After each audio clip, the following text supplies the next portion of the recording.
Hello, everybody. Welcome to today's show. We've got some huge breaking news. A big video has leaked, and I promise you're not going to see this on mainstream media, but that's why you come here. We're going to get you taken care of. This video is where Nancy Pelosi admits to actually knowing they were supposed to have the National Guard protection at the Capitol on January 6th, and that she said that their part in it was a complete failure. She literally says this. She also, this comes right after the Trump second indictment against him for the January 6th riots. So this is where I'm asking the polling, should Trump be the one in trial or should she? Because she was supposed to knew about it. She was in charge of it and she was supposed to call on the National Guard. So let me know your thoughts in the comments. We have more details that have come back about Trump's new indictment, and they're saying that they're going to be sending it to the Supreme Court. So we've got more details on that. There is another smear campaign that's going after Trump where he did some type of abuse or something whenever they were laying the wreaths in Arlington for the 13 service members that lost their life in the botched Afghanistan withdrawal. So while Biden was on the beach, Kamala Harris was nowhere to be seen. They're trying to lie on Trump again, but we have witnesses that say nothing happened. Also, we got some more breaking news for you pertaining to the tax cuts, Trump's tax cuts. This is huge, huge, huge. Let me know your thoughts in the comments. Just want to say thank you to Ronald Phillips, who's a new member of the channel, and thank you to everybody that is supporting the channel through your super chat donations. It's such a blessing to me and my family, and we thank you very much. Tell me where you're from. We bring in a huge community together, and it just makes us so happy that it's growing. Also want to say thank you to everybody that is subscribed, and if you're not, please hit that subscribe button, and if you don't mind, click the thumbs up like button. But let's get right into this. This is huge, huge breaking news. The audio is a little off, but we have the actual, the words that she said. So we're going to go over that right now.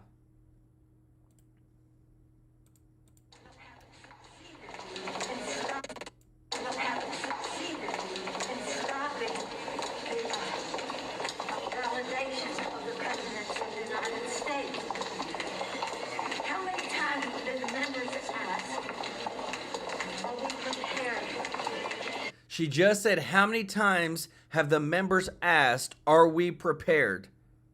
Are we prepared? We're not. She said we're not.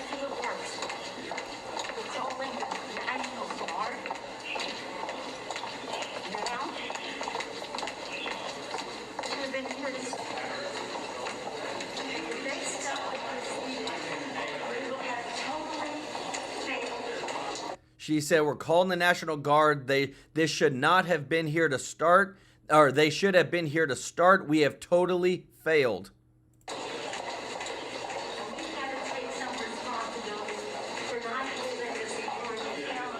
Do you hear that? We got to take some responsibility for not moving to secure the Capitol. This is literally from Nancy Pelosi, but yet they're saying that all the blame is on Trump. Let me know your thoughts in the comments.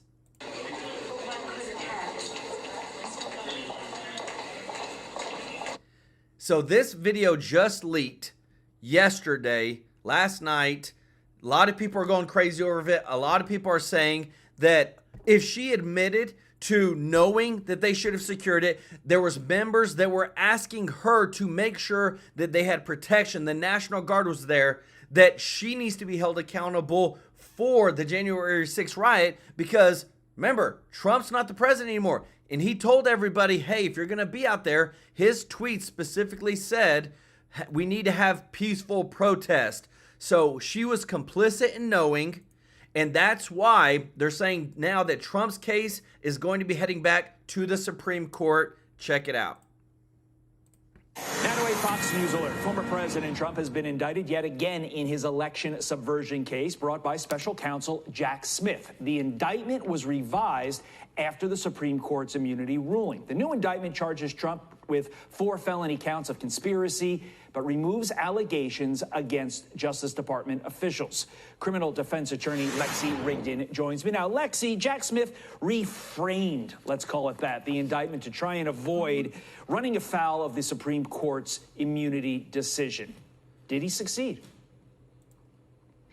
Well, this is, again, going to have to be something that probably goes back to the Supreme Court ultimately. I think that that's where it's headed, because he did... And also to know that there is also, now that we have this new leaked video, there is lawmakers and congressmen that are saying, hey, if you're going to try to indict Trump and send him to jail for January 6th, we're going after Nancy Pelosi. She has been exposed. These videos that have been leaked have never before been seen before. You've seen it on this channel. Like I said, I don't think you're going to see these videos on mainstream media, but that's why you come here. But listen to what she has to say about it going back to the Supreme Court.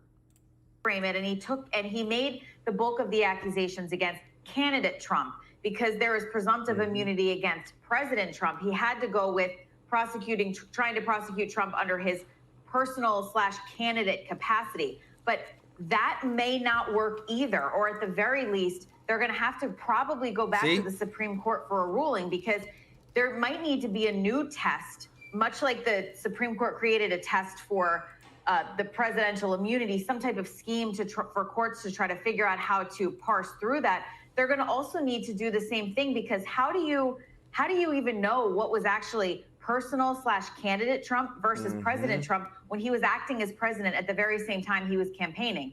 So that is something that the Judge Chutkan, who's presiding over this case, is not necessarily going to be able to make a decision on. And if she does make a decision on, you can guarantee that it's going to be appealed. That's such an important point to make, because I've been warning people ever since we knew about this lawfare against Donald Trump that so many of the issues that are already in these cases or will come up in these cases are new. And when there's something new, when you don't have a body of law on a subject, that ends up at the Supreme Court, and that takes time. Speaking of timing, Donald Trump writing on Truth Social, quote, "It is DOJ policy that the Department of Justice should not take any action that will influence an election within 60 days. Voting starts on September 6th. Therefore, the DOJ has violated its own policy." He calls it election interference. So you see that, like, everything is coming out of the woodworks. We have that everybody that said it was a conspiracy, it's not. This is 100% being targeted. Just right there, it is policy. It's written. You can go find it, that they are not supposed to take any action, yet they still are doing it. Going through special counsel Jack Smith. Now that we have this video from Nancy Pelosi being exposed that's been leaked, this is 100%. They are so fearful of Donald Trump winning the presidency. It's insane. We just had the censorship that happened at Facebook that was just leaked. Charlie Kirk actually comes out with some new thoughts and has some new evidence of why he said it happened, and you're not going to believe it. We got that for you in just a moment. Doesn't Donald Trump have a point, Lexi? Well, yeah, this is very, very close to the election. And I also think that they did this prior to the September 5th hearing, which is scheduled as a result of the Supreme Court ruling, where the attorneys for both sides need to come to Judge Chutkan to try to see how to move forward in light of that ruling. But obviously, if Donald Trump wins in November, this whole thing goes away, because he's going to be in charge of the Department of Justice. If he doesn't win in November and Vice President Harris wins, then this case proceeds and continues, and there's going to be a lot more legal wrangling. But we know that there is absolutely no chance of anything happening before Election Day this year with this case. Putting aside the immunity discussion, did Smith's overall case improve vis-a-vis this reframing? I don't know if I would call it improve. It improved in the sense that now it's not running afoul, at least on its face. I'm sure the lawyers will find something to argue about there, but at least not running afoul on its face of the Supreme Court ruling. It kept in certain things that people were wondering whether they would even be able to stay in, like his interactions with Mike Pence. And the focus of that is that it wasn't necessarily interactions between a president and a vice president, but it was interactions of a candidate with the person who was presiding over the Senate proceeding to certify the electors. So everything kind of turns on the head of a pin here. It's all very nuanced, especially given the Supreme Court ruling. And I think it needs to be pointed out that Jack Smith was appointed by Merrick Garland, who is part of the Biden-Harris DOJ. Lexi Rigdon, we appreciate that. So right there, we already know, like they're saying, look, it's going to the Supreme Court. John Doe, thank you so much for the comment. Hey, appreciate everybody that's supporting the channel. We're showing you things you're not going to see on mainstream media. This is huge. But what's also disgusting is what I'm about to show you. So when we had the Afghanistan withdrawal, it was botched. We left $85 billion worth of high-grade weapons that the Taliban took over. We left 13 service members died. We just completely screwed it up big time. Biden never apologized. It was horrible. Well, on the anniversary this past week, Trump goes to the Arlington cemetery. He lays a wreath on the tombstones and whatnot and pays his respects at the memorial. Where was Biden at? He was on the beach. And where was Kamala Harris? Nobody knows. But now there's a smear campaign that's coming against Trump, claiming without proof that based on hearsay, this goes back to whenever they're trying to say that he called veterans suckers and losers, that they are promoting now that he essentially or allegedly that one of his campaign staff verbally abused and pushed aside cemetery officials. Check this out. This is a witness that was there that has the word to say, but it's getting so bad, they're making stuff up with no proof whatsoever. Arlington National Cemetery. That was the 3-year anniversary of the death of the service members at Abbey Gate. Right. Some critics of the former president said it was a political move. NPR had this story. 2 members of Donald Trump's campaign staff had a verbal and physical altercation with an official at the cemetery where the former president participated in the wreath-laying ceremony, saying that the official tried to prevent Trump staffers from filming or photographing in a section called Section 60. You were there with the former president, right there. What happened? What did you see? Well, I didn't see anything because I never saw the dust up, and I was very close to the president. And I was close to the families as well. I mean, it was like from me to you, for most of them. And the families wanted things to be photographed, and they invited the president there, members of Congress. Now know that they invited President Trump there for this memorial. Where was Biden at? Invited the president there as well. And I think Kamala Harris. And do you hear that? They invited President Biden as well, but he didn't show up. He decided to go to the beach. Just a huge opportunity.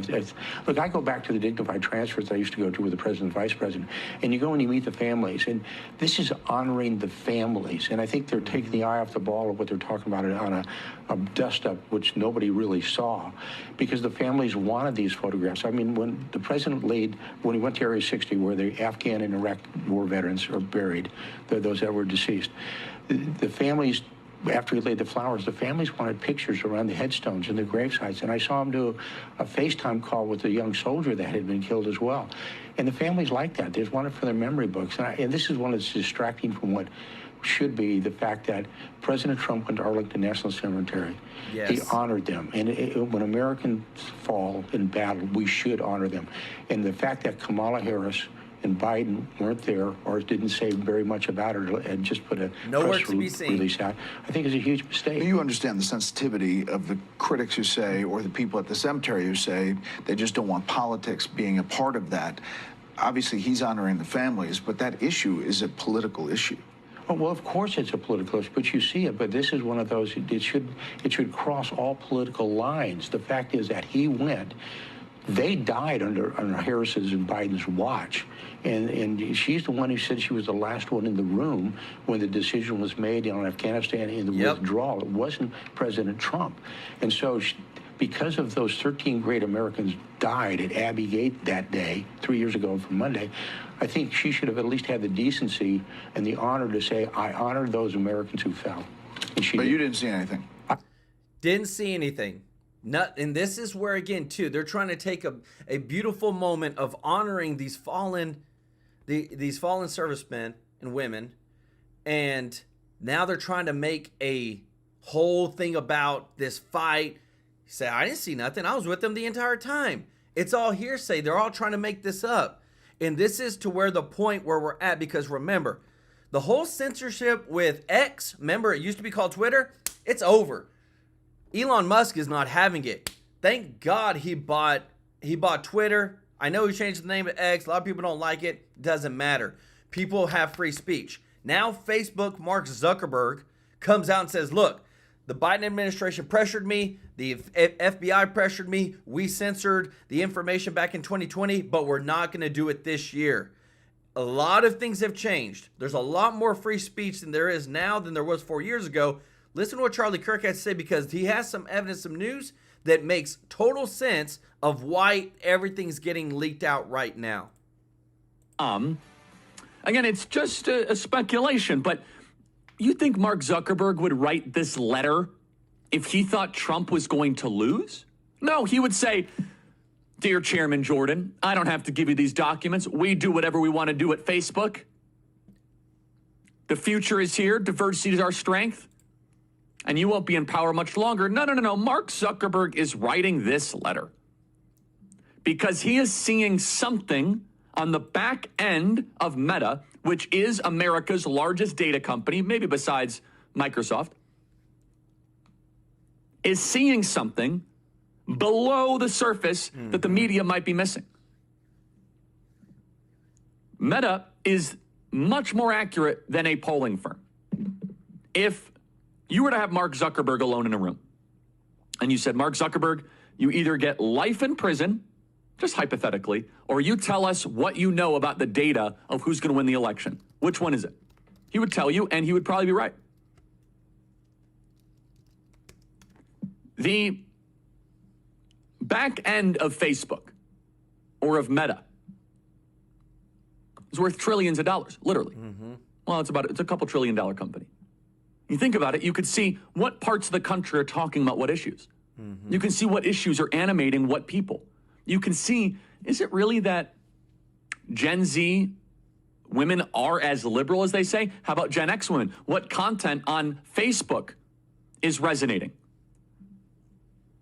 Meta can take the political temperature of the country far more accurately than the New York Times, than the Wall Street Journal, than any other polling agency. Because they have a window into 130 million Americans. Messages. And they aggregate all of that data, and maybe Mark Zuckerberg and his team have become even better at analyzing it and predicting it and modeling it. You see, Zuckerberg does not write a letter like this if a Democrat victory was inevitable. And that should give every single one of you in this audience hope. They might say, oh, Charlie, they're going to steal it. Oh, Charlie, they could take it. No, cut that out. If it was a foregone conclusion that Donald Trump was going to lose, if it was a foregone conclusion that Donald Trump, they were going to steal it no matter what, Mark Zuckerberg would have bent the knee and said, Chairman Jordan, go pound sand. I'm glad I censored. I want to be friends with the Democrat Party. Instead, Mark Zuckerberg is... And if you didn't know, remember, Mark Zuckerberg, they gave $400 million in 2020 to a charity that was funding the Democratic Party to help Biden win. There's a limit on how much each individual person can give to a candidate, but what they did is there's a back door by giving it to a charity, and then that charity can then fund, which they're called super PACs, can then fund each candidate however they like. So this is big news, guys. This is huge. You don't just give $400 million to just anybody to make certain things happen. A lot of things are changing. Hedging. He's hedging because he sees some fault lines in the back of the greatest data reservoir on planet Earth. And in the greatest data reservoir that he is only able to see, it's a little creepy, by the way, because it's like pseudo godlike power. It's pseudo kind of like, it's as close to like, I can see what people are thinking. That's a whole separate conversation. I don't like it, but let's just talk about this from a political standpoint. Mark Zuckerberg can literally look into the private impulses, the private leanings of a civilization. 100%. And he sees something. he without a doubt sees something. And if he saw what was looking back from that reservoir, ooh, the country's really tired of Trump. Mm-hmm. They don't want him. They don't want any of this. Then the letter would have been composed completely differently. It would have been published completely differently. And if you don't know, he's referring to the letter that he wrote to Jim Jordan, the chairman of the House Judiciary Committee, telling him, hey, look, yes, you were right. Yes, FBI pressured us to take down stories, to censor Trump, to do this. Yes, we were pressured and did what the Biden-Harris administration wanted us to do in censoring on Facebook. That's the letter he's talking about that Mark Zuckerberg openly admitted to.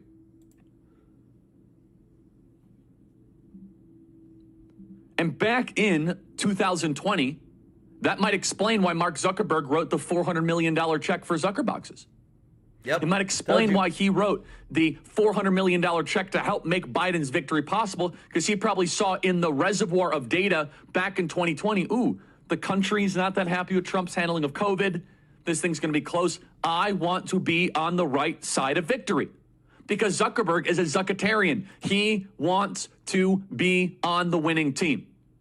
His worldview is a pro-Facebook worldview. That's it. It's not Republican. It's not Democrat. It's not conservative. It's not liberal. It's pragmatic. What is in the best interest of Facebook? It's very similar to how someone runs a country. He looks at Facebook as his sovereign country. What is in the best interest of the realpolitik of the Facebook nation? And if you didn't know, Mark Zuckerberg is worth, because of Facebook, $178 billion.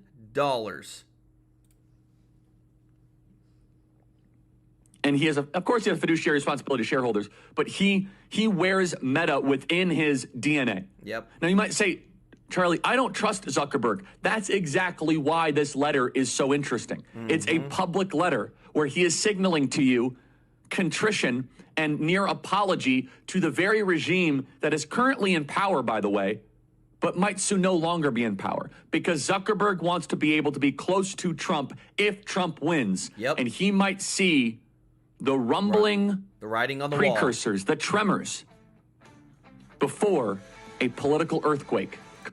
And this is the thing. That's how a lot of these people with a lot of money do. They always side with whoever is going to help them out with their business. But what's crazy is that it's not just with one side. It's not just the MAGA Republicans that are just saying Trump's going to win again, Trump's the best. There is people like crazy on the Democratic side, on the left side, that are jumping ship, coming over to Donald Trump, RFK Jr., his VP Shanahan. Like, it's crazy. But this person who you're about to see, I don't know if you know who he is, Chris Cuomo, worked for CNN, big Democrat liberal. Listen to what he has to say, because I'm telling you, I feel like there's an awakening happening in America with the left. Let me know your thoughts. Just agree, we have to fix what is happening online with censorship. One side says democracy is on the ballot. The other side says we have to stop deep state interference. And yet neither is jumping on what Zuckerberg finally admitted today. The government was on him about controlling content related to COVID-19, and he went along with it. Mm-hmm. Now, there is a bigger conversation that we're also not having about whether outside regulation is needed over online content. We have it broadcast TV, other media. Google Section 320, and you'll see that we're in a different landscape here because of the pass given to online platforms. And they aren't exactly publishers, right? Because all the content is coming from outside in. Mm-hmm. And I'm very slow to have limits placed on what can be said. I believe you want an open marketplace of ideas and let the best ideas win. But that debate must be shelved for this instant circumstance. This is a separate issue. This isn't Meta or any of the other platforms deciding how to police content or not, and by what standard. This is Meta being told by a government with a stilted agenda, in my opinion, to do things, and they did them. 100%. I'm not sure why many in the media are slow to condemn what happened here. There is no question it happened and still happens. Still happening. And I can prove it. Now, I am not exactly unknown, right? And yet, the same accounts I have had for years without incident, suddenly, post-COVID, started getting flagged, content restricted, or removed. TikTok shut me down for a hot second. I left. And if you don't know, remember TikTok, the majority of it is owned by ByteDance, which is controlled by the China's Communist Party.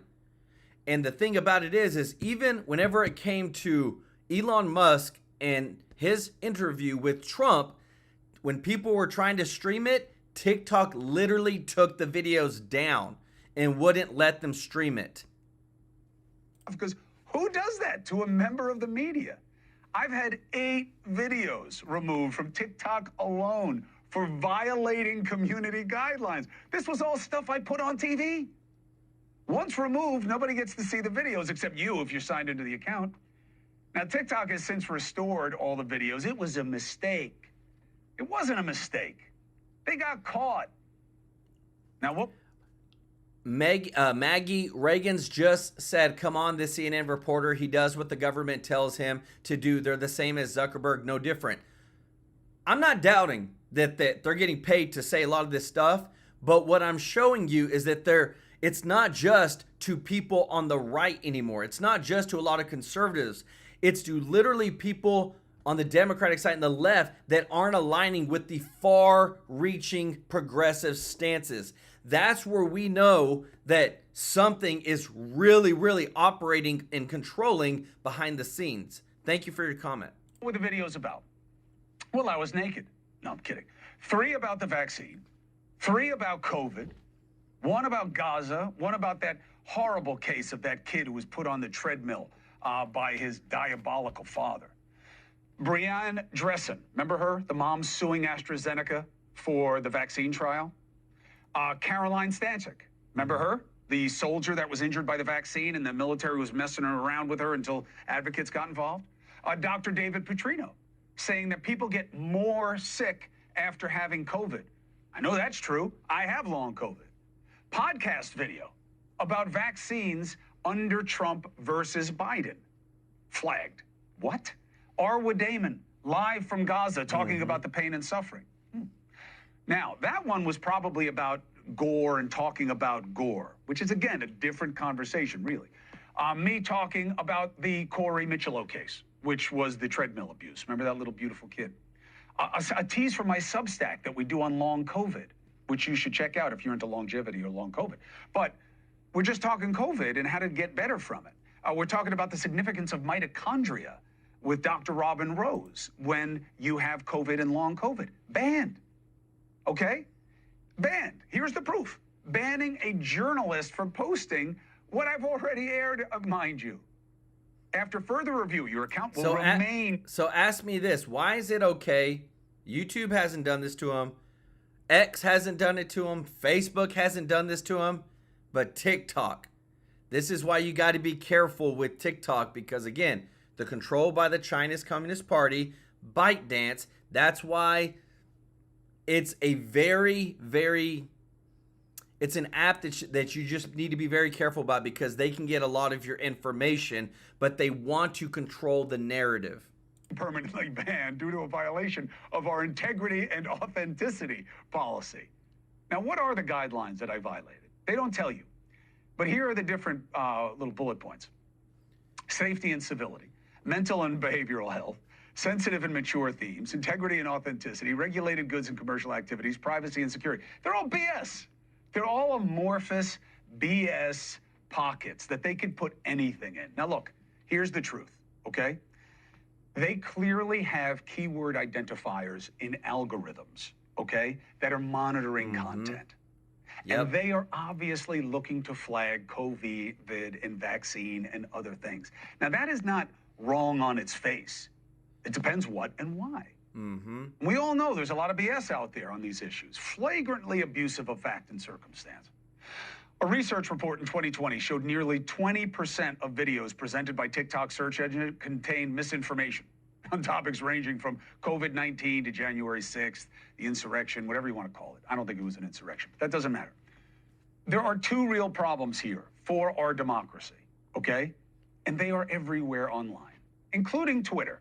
Now, I single out Twitter because Musk, I believe, has been much more outspoken about censorship and how he wants his platform to be different. Now, I do take a little bit of an issue with some of the choices that he makes on his account and what to spread, because sometimes I find them to be misleading or incomplete at best. So I think there's a little bit of a mixed message. But again, I think he also stands apart. There is a place for a standard, okay?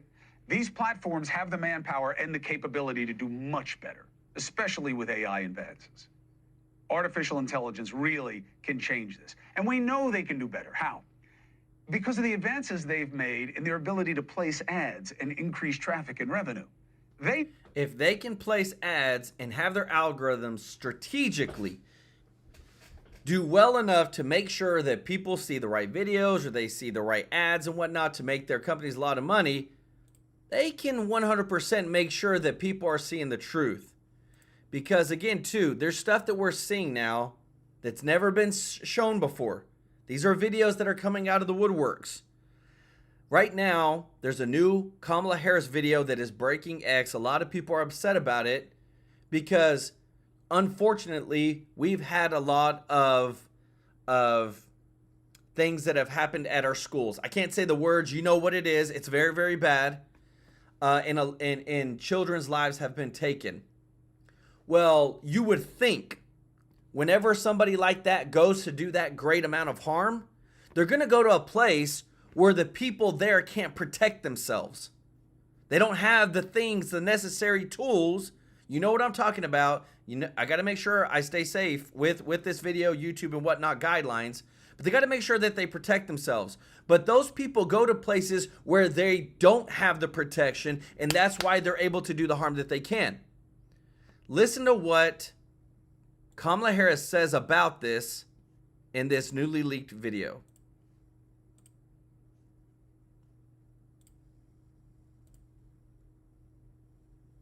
Incarcerated for a couple of days is traumatic, much less the weeks, months, and years that we're seeing that happen. And so part of my plan is also a reduction of that.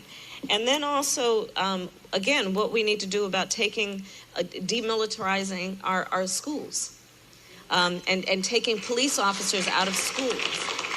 We need to deal with the reality and speak the truth about the inequities around school discipline. Did you just hear that? We need to take police officers out of schools.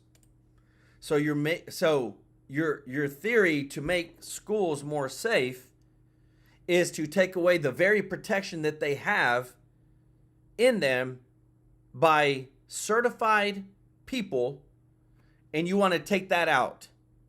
This is the radical policies that this woman who is now running for president wants to institute. This is what she's been saying throughout the years. And a lot of people are saying, well, she's now moderate. She's in the middle.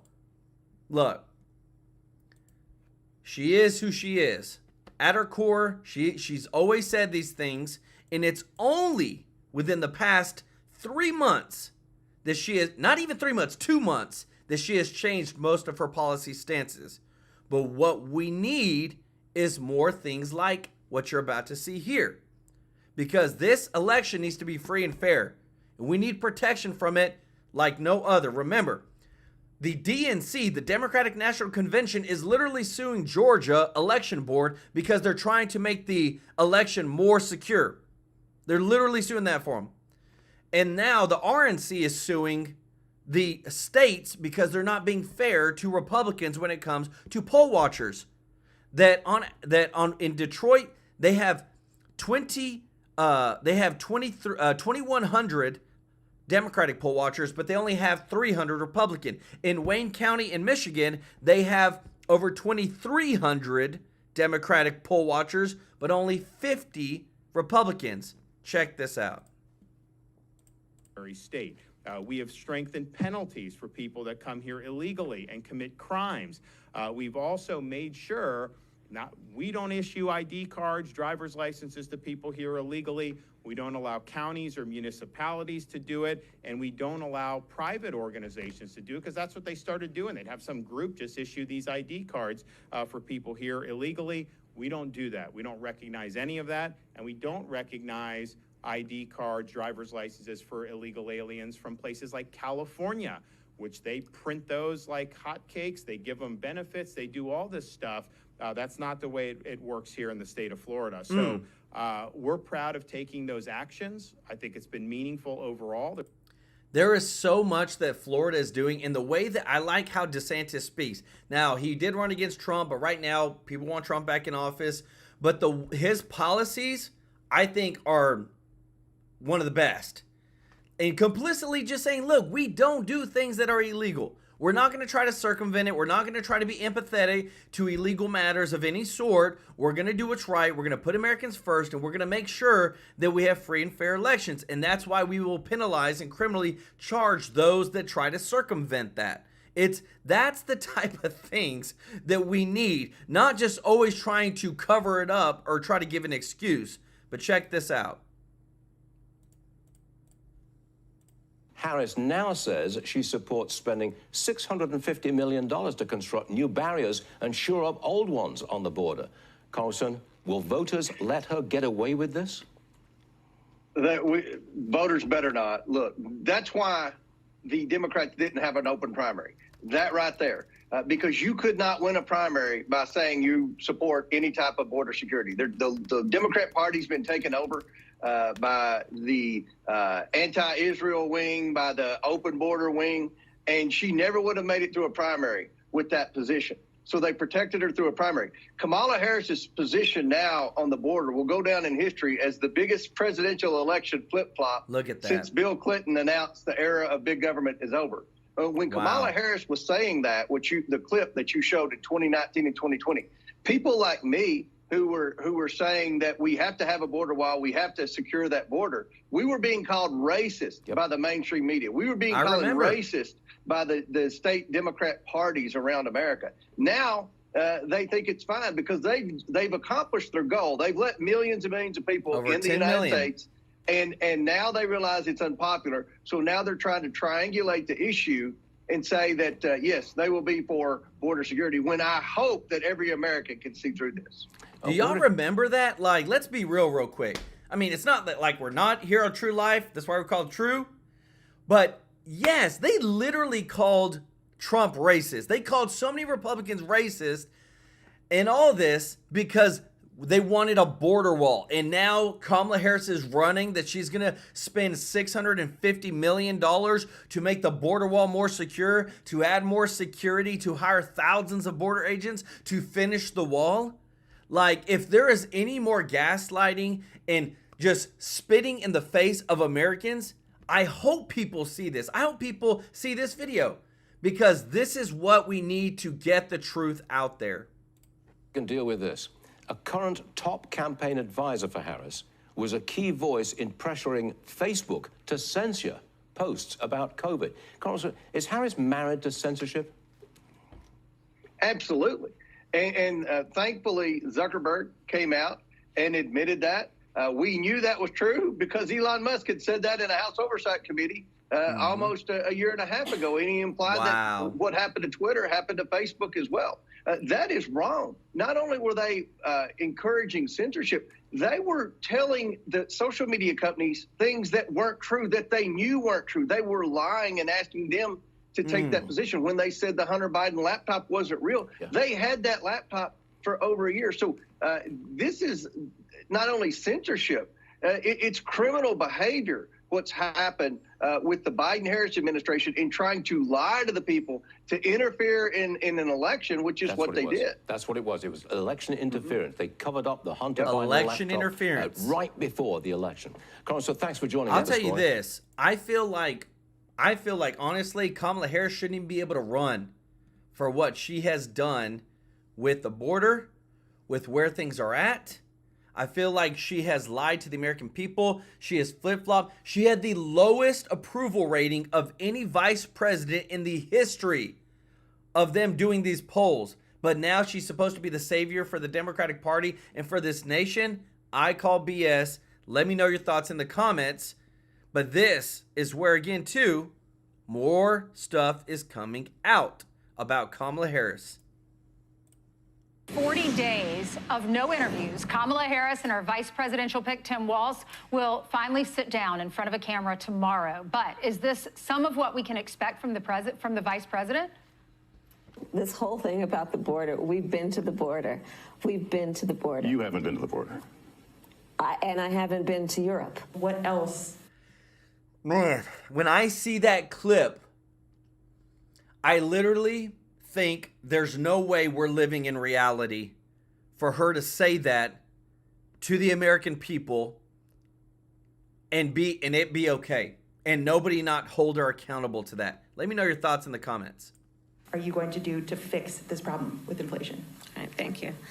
Well, let's start with this. Prices have gone up. She don't know what to Joining say. us now is Arkansas Governor Sarah Huckabee Sanders. Good morning to you, Governor. Good morning. Thanks for having me. Well, thanks for coming on. Why do you think they have to do this together? I mean, I understand it's vice president. She's running for president with Tim Walz. But do you think there is a motivation? Why would they put them together for this first interview?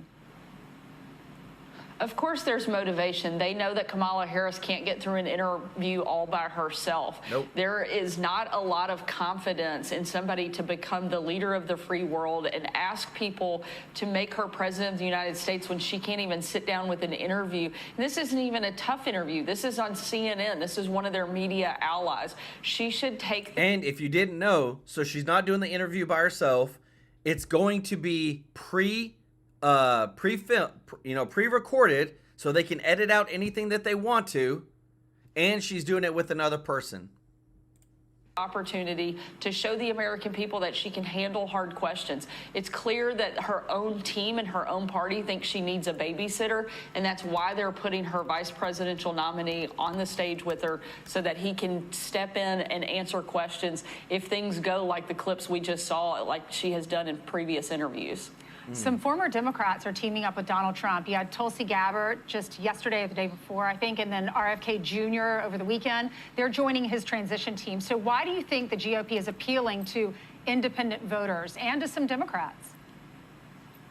Well, I think there's a lot of reasons. I think, one, it's because this matchup could not be more stark between the two candidates. Donald Trump has a record of success of leading on things like building a strong American economy, securing our border, helping us have a strong presence on the world stage, while on the other hand, Kamala Harris has been part of an administration of total failure.